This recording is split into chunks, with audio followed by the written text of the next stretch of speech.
The way you talk to yourself matters more than you think, because the conversations you have in your own head, they shape how you see yourself, how you heal, and how you grow.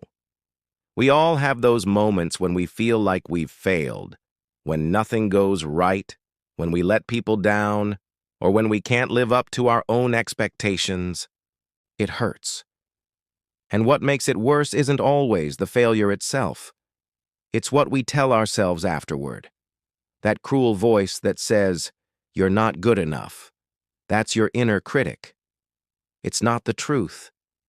It's a collection of old fears and voices.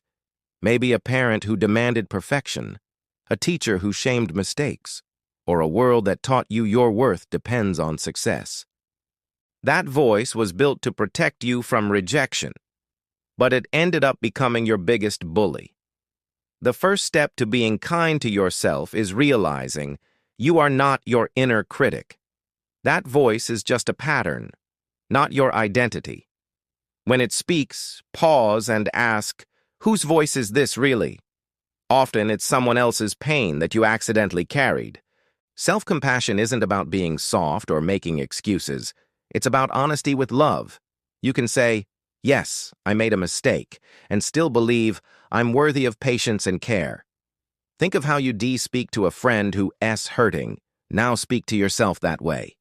Reparenting yourself means becoming the voice you needed when you were younger. It's telling your inner child, you are safe now. You are loved. You don't have to earn your worth. Every time you choose kindness over criticism, you rewire your brain. You teach it that safety and love can come from within. You're not a failure because you fell. You're human because you're still trying. The way you talk to yourself shapes everything. So speak gently. You're listening. Thank you so much for watching. If this resonated with you, please consider subscribing for more content on healing and growth. Take care.